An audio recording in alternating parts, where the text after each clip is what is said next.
Good morning, everybody, and welcome to this week's Headmasters blog. It's Friday, the 18th of June. Well, as you all know from having received my letter a day or two ago, the best laid plans for a community-themed end to this term at KHS have been put somewhat asunder by the predictable, I suppose, delay to the reopening of society that was meant to happen on Monday, June 21st. We now have an incurred 4-week postponement of that until potentially Freedom Day, as it's been called in the press, on July the 19th.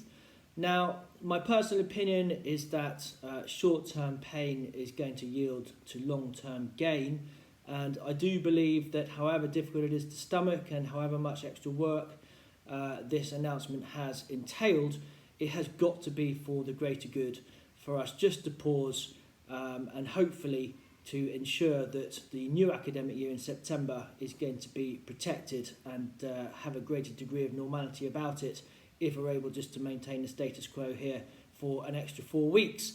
Now, in terms of consequences for the 3 primary events that we're hoping to unlock our doors to, you will know that firstly, grandparent morning we have sadly had to cancel, and grandparents, we know exactly how much you mean to our school community, and we are very much looking forward to hosting you in person in a year's time. But boys and parents, please do send in submissions, photographs, an accompanying sentence or two, just to extol the virtues of your relationship with your grandparents, exactly what they mean to you. And we will feature a collage and a showcase in each of our editions of the newsletter between now and the end of term. In terms of jollies, I did say in the letter that we would host jollies still on the same afternoon as planned for those boys on site, but with a normal pickup time. Now that may or may not still apply, because obviously we are still considering what is best. Many of the seniors are out on a Duke of Edinburgh expedition, and if at all possible, we would like to include them too. So we are exploring the option of hosting jollies on the last morning of the term, which will obviously be a fully inclusive event and mean that everyone can participate. And it would just seem fitting in a way just to round off on that last morning in a really fun, action-packed way to go into the holidays after a long, arduous year. It is obviously going to be subject to logistics, arrangements and one thing or another. But Mr. Clark, who is the de facto chair of the newly convened Jollies Committee, will liaise with the Kingsway House Association, and if it is possible for us to change jollies and hold it on that last morning of term, that is now a conceivable option, and a very good one too. So a letter will wing its way out to you about that in due course.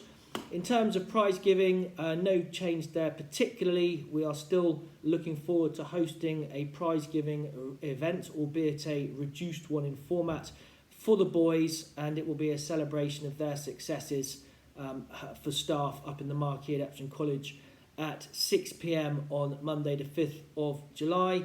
We will record speeches during the course of that afternoon and make them available for you to view before the end of the term with various editing. We will do that in-house. And equally, if at all possible, we will stream the prize giving on YouTube. It won't be a particularly professional performance, but it will, I hope, give parents an opportunity to see those boys collecting their prizes if they're on their phones or on iPad, or even sat in a car waiting for them, so that you can feel as though you have some involvement. And I know it is a lukewarm second best, but as I said in the letter, there are some things beyond our control, and actually the health and safety and well-being of our school community and adherence to the government guidance is beyond our control, and we need to do our bit. A massive thank you to the boys in Form 8L and Form 8T, both of whom have hosted assemblies in recent days. I really enjoyed listening to 8T talk about Walt Disney and 8L share their top tips for mental health and well-being. You can see those in the newsletter. Well done to all of those boys in Year 5 and indeed Lower Prep who have had their assessment week this week. I can tell you that your teachers are very pleased with you. You've shown great maturity, and good luck to all of those of you in Year 6 who are undertaking theirs next week. I'm really pleased that we are opening up applications for positions of responsibility in September, not only to current year 10s but also to current year 7 boys. And as I have said in the newsletter, this is another big step for us as a school in terms of processing democracy in action and giving everyone a realistic opportunity to showcase themselves in the best possible light. I must emphasise that because we are opening up applications to all does not mean that all are going to be successful. This is a real life experience and a very worthwhile one, and you will gain important experience in terms of putting together an application, potentially having an interview, maybe getting a position of responsibility or maybe not, but at the very least getting some feedback. And of course that is how the wider world operates. So please, every single boy, I encourage you to be confident, put yourself forward, and work hard on your responses, because ultimately if you don't put yourself forward you will never know. Thank you very much indeed to Lisa Rees and Angela Glenn, amongst others from the KHA, who worked tirelessly earlier this week to put on a Father's Day gift shop. I can tell you, having seen the contents, that there are going to be some very lucky dads this Sunday for Father's Day, and I'm not sure that I'm going to be so fortunate, but it is really appreciated, ladies. Thank you so much for all of your time and all that you do, and I really hope, boys, that you can help your dads to enjoy a relaxing weekend, starting with the England against Scotland match tonight, which I'm very much looking forward to. And finally, I had a really auspicious occasion on Wednesday when I signed off with great pride the teacher assessed grades for all of our Year 11 pupils, together with Katie Edwards, the exams officer. This is obviously a halcyon moment and a once-in-a-career moment, really, because normally, although we undertake all of the exams and all the preparations, it is, of course, the exam boards who determine the grades. But this time around, it has fallen to us as a school to do that, and the responsibility to me to sign them all off. I have to say, having scrutinised every aspect of the process and the grades, I'm incredibly proud of the boys, the parents, and especially my team of staff, teaching and support staff, without whom it just would not have been possible to be in this position with such a robust fallback in place. I can honestly say I am absolutely blessed to have you. Thank you so much for all that you do. And boys, I can only say to you that on the evidence of what I have seen and signed off, a bright future awaits. So you can look forward with anticipation, I hope, to the 12th of August. Right, on to this week's mentions in dispatches. Well done to Ibrahim Barner. It's been a very good week for you and your brother. Ibrahim, you've been nominated for good handwriting by Mrs. Lambert. Well done also to Ollie Phillips, who is not in lower prep. He's in 11B, but he has been singled out by Mrs. Lambert for being a natural class assistant. He's been doing work experience along with some of the other Year 11 boys, and Mrs. Lambert says, "We've loved having you in class and you're welcome back any time, Oliver." So that's good to hear. Well done to Hugh Hunter in 3M for working very hard on his handwriting from Mrs. Marskell, to Seb Phillips for great Indian block printing in their topic lesson from Miss Smith, to all of the Junior DT Club from Mr. Bailey, especially Ryan Battier, Ryan and Lewis Lockhead. They've been brilliant, with full of enthusiasm and ideas. Tidying up is still a work in progress, I understand. Well done to 5F, all of whom settled into their assessments with a really positive attitude. Benji Adams singled out for helping another boy from Miss Forbes. To 5S from Mrs. Seaver, she is really impressed by your maturity this week. The class never fails to impress her with how well they rise to new challenges and take everything in their stride. They are certainly ready for Year 6, she says, but I'm not ready to see them leave yet. Well, Mrs. Seaver, the good news is you still have a few weeks left. Well done to Henry Shern, Nathaniel John and Frankie Lata, all of whom have been brilliant for the Eco Club. I know there are some very smart badges on the way for Eco Club members, and I'm pleased to hear that we are having a reply to our call to arms. So anyone listening to this who isn't involved, who wants to, please speak to Miss Highlands. And once you have earned the right to wear one of these shiny new badges, I am sure that one will be bestowed upon you. Well done to Howard Kim for great calculations with pie charts from Mrs. Lindley, to Henry Rusco for huge focus in science from Mr. Barrett. Henry Rusco again, full marks on abstraction quiz and computer science from Mrs. Webb. Tristan Bush and Harrison West for being very helpful and enthusiastic from Mrs. Webb.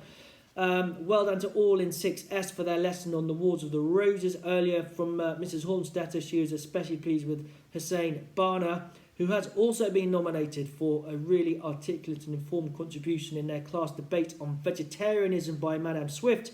Kieran Schmidt, 2 nominations for you. Very helpful in computer science, giving up break times for Mrs. Webb. And Mr. Barrett, very pleased with your science. Well done, Kieran.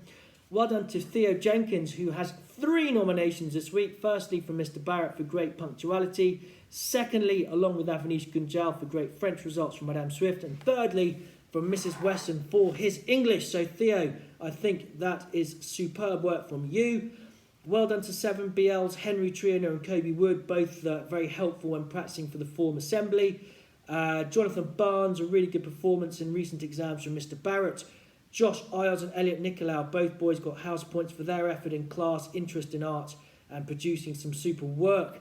Max Lopez also received a commendation from Mrs. Matieska. Into 7P, well done Will Harverson for being kind and helpful, says Miss Patel.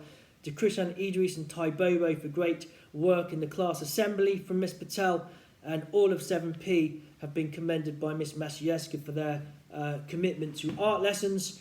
Well done in 8L to Rory Slater, who's really worked hard with his maths. To Oscar Davino, Rory Fitzpatrick for their extra effort in art, and they've made really good creatures in clay for which they've received commendations. To Lucas Cressy, who gave a fine presentation on Shakespeare to Mr. March and Class 7P on Friday. And I know where that came from, Lucas. It came from your IPQ presentation, which I saw firsthand, and very impressive it was too. Well done to Ollie Kennard, nominated by Mr. Hendry for good industry since half term in 9H. To Ethan Shee, really impressive work ethic in maths, said Mr. Sikdeo. And Pete Duncan for great effort in science, says Miss Patel. Sam Slaney in 10H, constantly having a half glass full attitude, says Mrs. Hornstetter. Well done, Sam. And Hugo Davis coping really well with an early GCSE Spanish exam a year early, so let's hope that goes swimmingly for you, Hugo. Into 10W, Josh Luneman. Now, this is an interesting nomination. It's not one because things are going particularly well. It's one to say that, Josh, we are on your side. Things are not going all that well for you at the moment, Josh, but Mrs. Weston says we are on your side. You need to dig deep, work hard, and help us to help you through. Thank you, Mrs. Weston. I love that. Come on, Josh. Work with us. We can help you, and you can do it. Believe in yourself. Jack Bettman, Ed Bolton, Max Mitchell-Nesbitt, all showing resilience and endeavour in science from Miss Black. Max Mitchell-Nesbitt, a fantastic effort securing a grade 8 or 9 in a very difficult composite functions maths topic last week, says Mr. Sikdeo. And finally, well done to Angelo Cooper, Milo Russell, Rory Gibbs, Ryan Luneman and Hugo Davis for their arts GCSE mock exam, which resulted in some fabulous completed work. So, as you can see, it's been a hugely busy and indeed a week in which, once again, we've had to turn tail and start replanning and revising all of the scheduled events between now and the end of the term.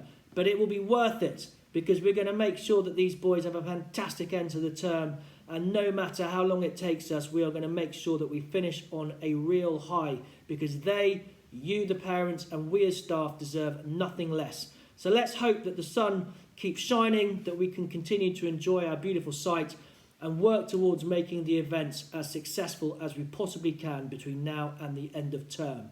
I wish you all a wonderful weekend, especially to fathers. We're grateful for all that you do, and I hope that you get a bit of a chance to put your feet up, not just for England, Scotland tonight, but also once or twice over the weekend. Have a good one.